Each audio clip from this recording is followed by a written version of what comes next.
મુખ્યમંત્રી પાક સંગ્રહ સ્ટ્રક્ચર એટલે સાદી ભાષામાં જોવા જઈએ તો ગોડાઉન વિશે તમને આજે હું માહિતી આપીશ. ગોડાઉનનો હેતુ ખેડૂતો પોતાની ખેત પેદાશો વરસાદ, વાવાઝોડું વગેરે જેવી ઘટનાથી બચાવી શકે. કૃષિ ઉત્પાદનનો સંગ્રહ કરી સારા ભાવ મળે ત્યારે વેચાણ કરવાથી વધુ આર્થિક વળતર મેળવી શકે છે. આ હેતુથી ગોડાઉનની યોજનાઓ બહાર પડી છે.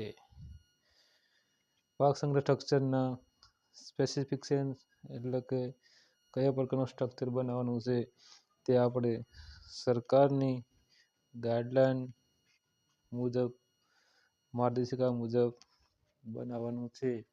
તો એની ગાઈડલાઈન જોવા જઈએ,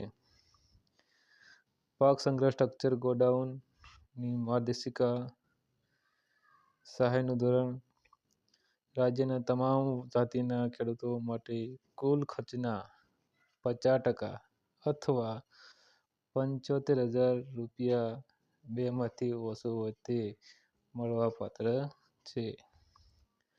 આ યોજના હેઠળ ન્યૂનતમ 330 ચોરસ ફૂટ વિસ્તારનું સ્ટ્રક્ચર બનાવવાનું રહેશે.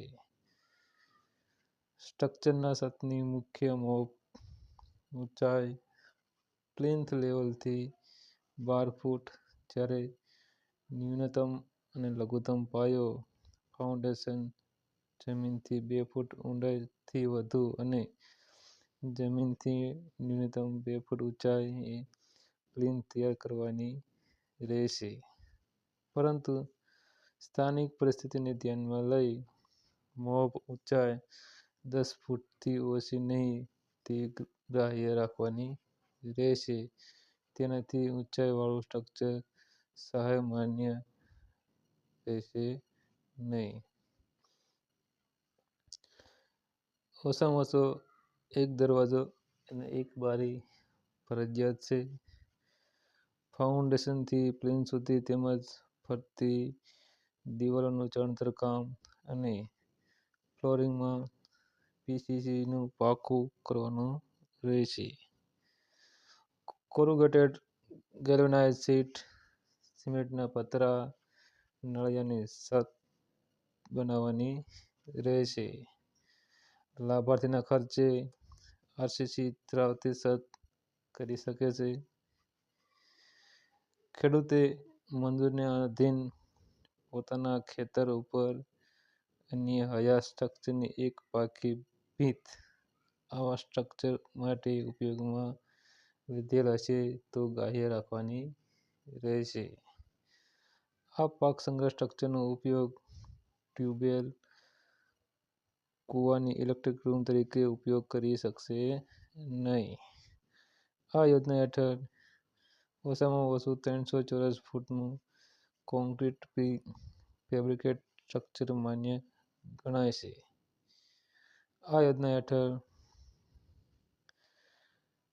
ઓછામાં ઓછું ન્યૂનતમ એટલે કે ઓછામાં ઓછું સ્પેસિફિક કરતાં વધારે મોટું અનુકૂળ સ્ટ્રક્ચર ખેડૂત પોતાના ખર્ચે બાંધી શકશે.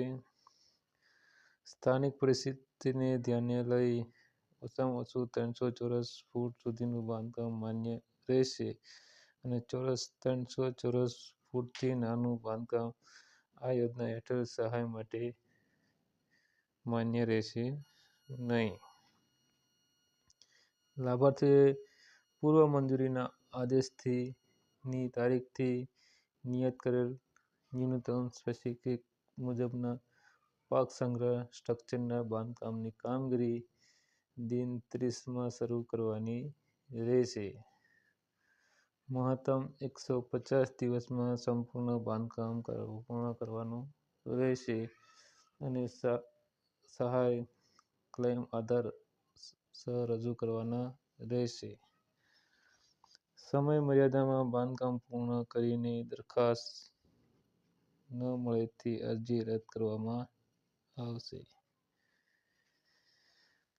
લાભાર્થી ખેડૂત પાક સંગ્રહ સ્ટ્રક્ચરની તમામ કામગીરી પૂર્ણ કરી મળવાપાત્ર સહાયની ચૂકવણી માટે દરખાસ્ત નિયત સમયમર્યાદામાં ગ્રામ સેવક વિસ્તરણ અધિકારી મારફત અથવા સીધી જિલ્લાની કચેરીએ રજૂ કરવાની રહેશે.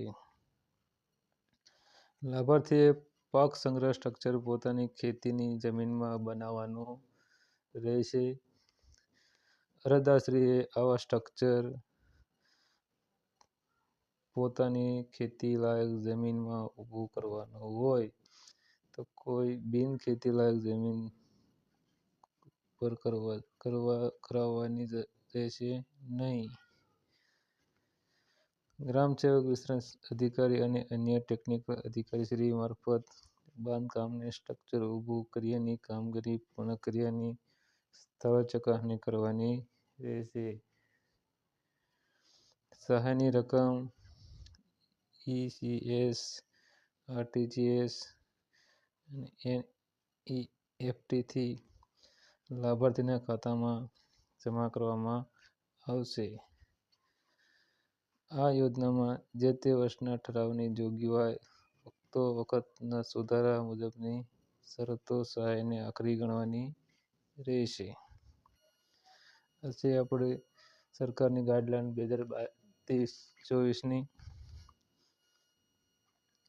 ટૂંકમાં જો ગોડાઉન વિશે માહિતી જોવા જઈએ તો આ યોજનાનું નામ છે મુખ્યમંત્રી પાક સંગ્રહ સ્ટ્રક્ચર, જેને આપણે સાદી ભાષામાં ગોડાઉન કહેવામાં આવે છે.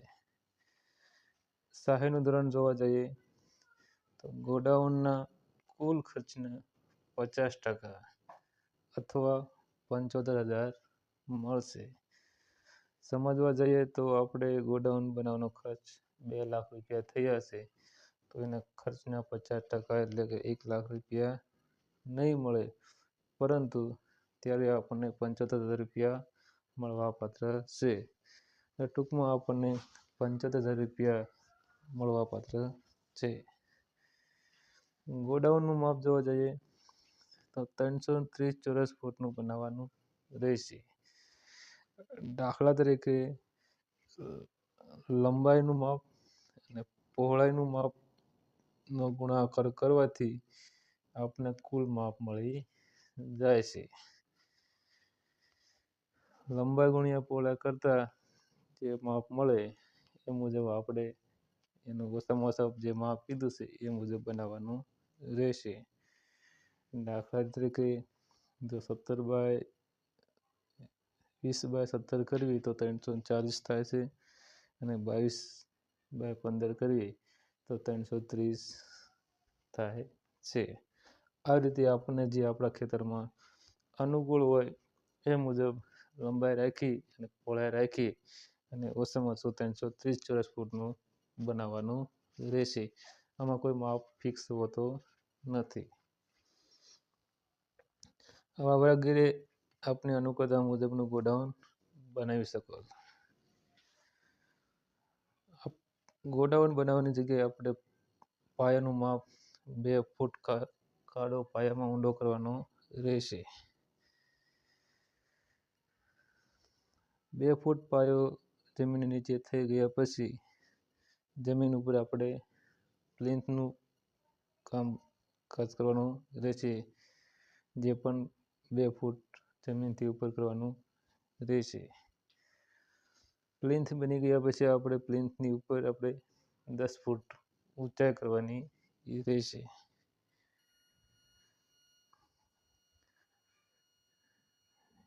ન્યૂનતમ એટલે કે ઓછામાં ઓછું 1 બારી અને 1 દરવાજો રાખવાનો ફરજિયાત છે. મંજૂરી મળ્યા બાદ જ ગોડાઉન બનાવવાનું રહેશે. અગાઉ કોઈએ ગોડાઉન બનાવવાનું નથી, નકર સહાય મળવાપાત્ર કે પાસ થશે નહીં. મંજૂરી મળ્યા બાદ 150 દિવસમાં એટલે કે 5 માસમાં પૂર્ણ કરવાનું રહેશે. મંજૂરી મળ્યા બાદ 30 દિવસમાં તમારે કામકાજ શરૂ કરવાનું રહેશે. આપણે અગાઉ જોઈ એ મુજબ આ તમામ મંજૂરીના હુકમમાં આપેલ ગાઈડલાઈન માર્ગદર્શિકા મુજબ ગોડાઉન બનાવવાનું રહેશે. અંદાજિત એસ્ટિમેટ જોઈએ ખર્ચનું. ગોડાઉનની ગાઈડલાઈન મુજબ જો ગોડાઉન બનાવવામાં આવે તો અંદાજિત 1,50,60 આજુબાજુ બની જશે. એટલે કે 1,50,000માં ગોડાઉન બની જાય છે. જો તમે માપ કરતાં વધારે ન બનાવો તો. જો વધારે માપ હશે તો એસ્ટિમેટ તમારે વધારે 2,00,000 સુધી થતું હોય છે. તો આપણે એસ્ટિમેટ મુજબ બનાવવામાં આવે તો તમને સારું રહેશે. નળિયા કે પતરાનો ઉપયોગ કરવામાં આવે તો તમે આરસીસી કરવા જશો, તાબુ ચણશો તો તમારું એસ્ટિમેટ 2,00,000 ઉપર થતું રહેશે. જો તમે 1,50,000નું ગોડાઉન બનાવશો તો તમને 50% સહાય 75,000 મળશે. તો તમારે 75,000માં તમારું ગોડાઉન તમારા ખેતરમાં તૈયાર થઈ જશે. ખૂબ જ સારી યોજના છે. હવે ટૂંક જ સમયમાં ખેતીવાડી વિભાગમાં આની ઓનલાઈન પોર્ટલ ખુલશે.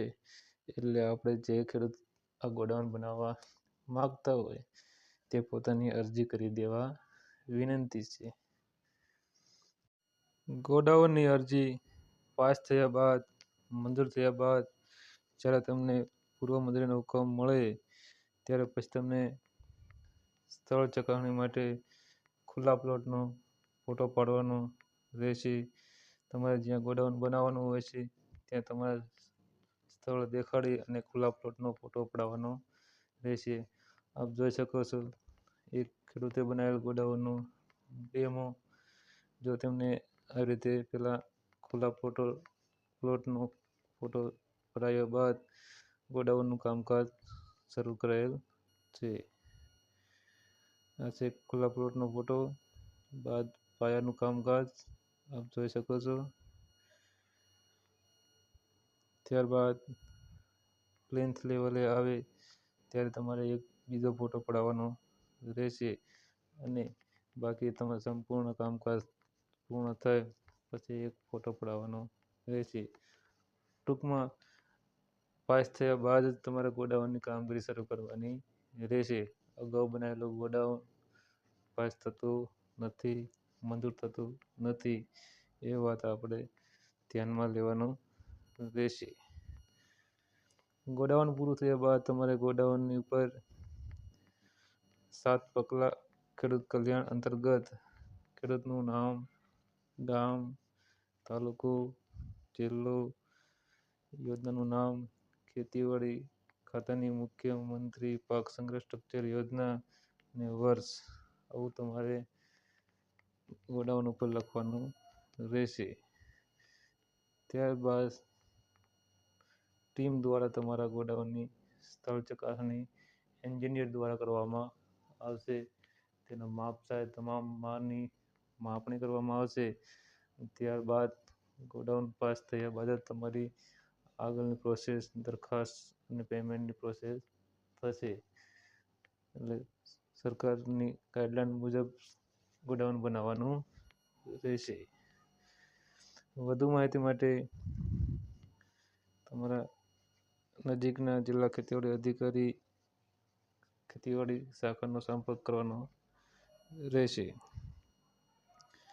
જો તમને આ વિડીયો ગમ્યો હોય, માહિતી ગમી હોય તો ચેનલને સબસ્ક્રાઈબ કરો, શેર કરો જેથી વધારે માહિતી બધાને મળી રહે. આવી જ નવી માહિતી મેળવવા માટે જોતા રહો ખેડૂત પરિવાર ચેનલ અને ચેનલને સબસ્ક્રાઈબ કરો અને શેર કરો જેથી બધાને માહિતી મળી રહે. આભાર.